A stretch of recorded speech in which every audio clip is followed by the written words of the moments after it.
Olá pessoal, meu nome é Ramon Patrick, sou policial militar do estado de Pernambuco e também sou graduado em Direito. O motivo do nosso encontro de hoje é tratar das aulas previstas no cronograma da segunda semana para o concurso da Polícia Militar do estado de Pernambuco, sendo a disciplina de Direitos e Garantias Fundamentais, que faz parte de Direito Constitucional. Os assuntos que vamos tratar hoje são titulares de direitos fundamentais, cláusulas pétreas e os direitos fundamentais e Tribunal Penal Internacional. Mas antes de começar o vídeo propriamente dito, eu tenho um recadinho para você. Se inscreve no nosso canal, curte, compartilha, comenta, deixa lá o seu like, porque assim você vai nos ajudar a levar esse vídeo a pessoas que também têm o mesmo sonho que você, de ser policial militar. Então vamos lá, roda a vinheta.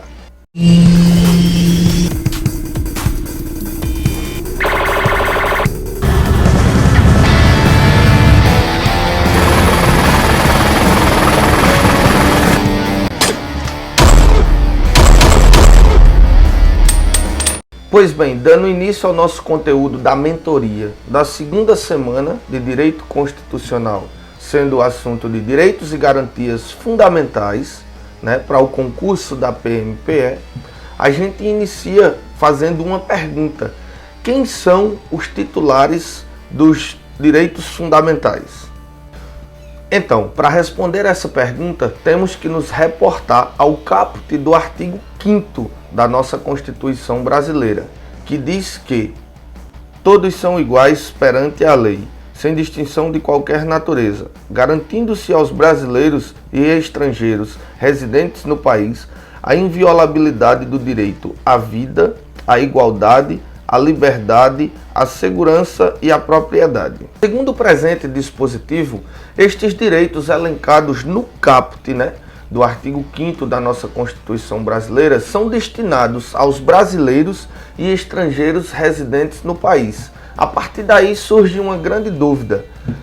E os estrangeiros que estão só passeando no nosso país, eles têm direitos também? Eles têm esses direitos fundamentais ou não? Ele tem o direito de ser preservado a sua vida?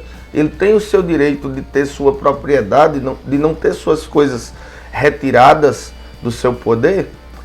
Então, levando em conta isso, o STF resolveu se pronunciar e dizer quem são os estrangeiros que são residentes no país, o que é considerado estrangeiros residentes no país. A partir de decisões reiteradas do STF, que virou jurisprudência, passou a entender que o estrangeiro residente no país é o estrangeiro que está no país, mesmo que transitoriamente, mesmo que passeando.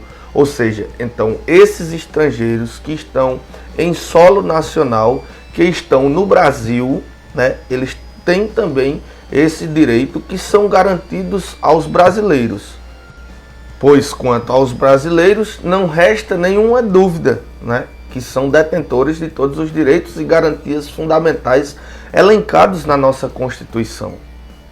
Ao tratar desse assunto de que os estrangeiros que são residentes no país, ou seja, que estão no país, também são titulares de direitos e garantias fundamentais, devemos ter um pouco de cautela, porque existem alguns direitos que são exclusivamente de brasileiros, segundo a nossa Constituição, sendo exemplo deles o direito à nacionalidade e os direitos políticos, que os estrangeiros possuem os outros direitos e garantias fundamentais, mas não possuem estes que foram falados anteriormente. Outra questão importante que as bancas gostam de cobrar é necessário ser um ser humano para ter esses direitos e garantias fundamentais? A resposta é claro que não, Existem pessoas jurídicas que são detentoras também de direitos e garantias fundamentais. E aí não importa se sejam pessoas jurídicas de direito privado ou pessoas jurídicas de direito público. Alguns direitos e garantias fundamentais também se estendem a pessoas jurídicas e não só a pessoas físicas. Então, não são só apenas os seres humanos que são detentores dos direitos e garantias fundamentais. Então, fica ligadinho nessa dica, fica ligadinho, porque as bancas gostam de cobrar. As bancas gostam de fazer a pegadinha em cima disso, de dizer que só os seres humanos são detentores de direitos e garantias fundamentais. E isso não é uma afirmação verdadeira, né? Porque acabamos de ver que as pessoas jurídicas também podem ser detentoras de direitos e garantias fundamentais. Então, em suma, podemos dizer que os titulares dos direitos e garantias fundamentais são brasileiros e estrangeiros, pessoas físicas ou jurídicas de direitos públicos ou privados que estão no país, que estão no Brasil. Esses são os detentores dos direitos e garantias fundamentais.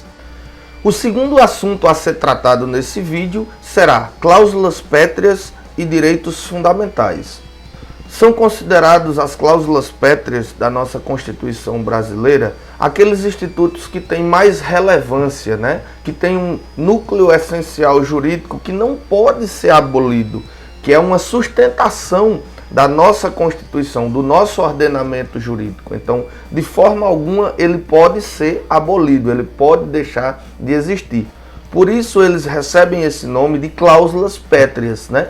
São institutos jurídicos que jamais podem ser abolidos, podem ser modificados, mas não abolido a sua essência. Então, de maneira sucinta, tratamos do termo cláusulas pétreas e agora vamos saber o que de fato são as cláusulas pétreas. Quem são elas, né? Essas cláusulas pétreas, elas estão elencadas no artigo 60, parágrafo 4º da nossa Constituição brasileira. Então vamos lá, né, ver quem são essas cláusulas pétreas. Artigo 60, parágrafo 4º da Constituição Federal Brasileira. Não será objeto de deliberação a proposta de emenda tendente a abolir 1. A forma federativa de Estado. 2. Voto direto, secreto, universal e periódico. 3. A separação dos poderes. 4. Os direitos e garantias individuais.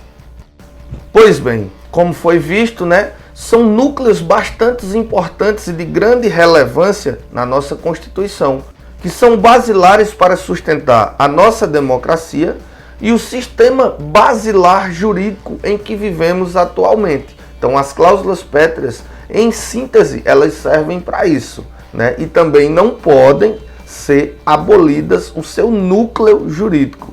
Ela pode ser modificada, mas nunca abolida. Ou seja, o estilo de voto secreto, direto, universal, periódico, né?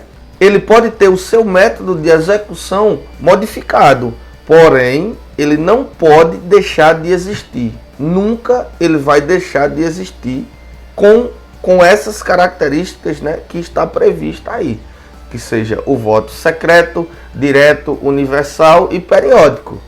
Então, a Constituição prevê no seu inciso 4º do artigo 60, parágrafo 4º, né, que são cláusulas pétreas os direitos e garantias individuais. Então, como já vimos em aulas anteriores, né, os direitos e garantias individuais e coletivos é uma classificação dos direitos e garantias fundamentais, certo?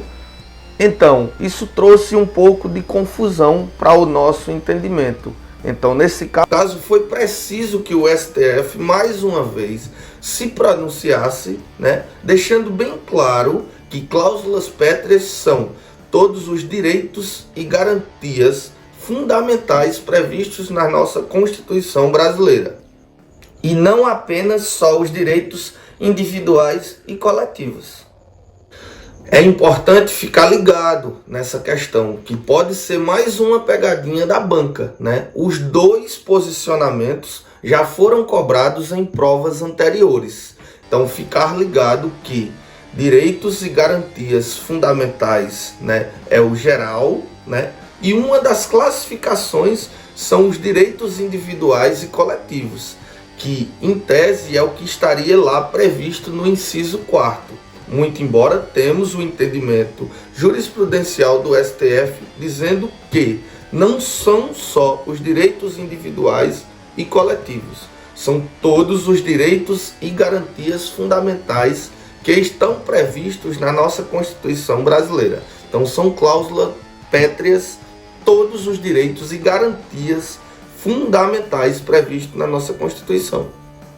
O terceiro e último assunto do nosso vídeo de hoje é Tribunal Penal Internacional.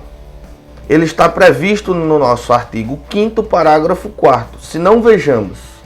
Artigo 5º, parágrafo 4º. O Brasil se submete à jurisdição de Tribunal Penal Internacional, a cuja criação tenha manifestado adesão.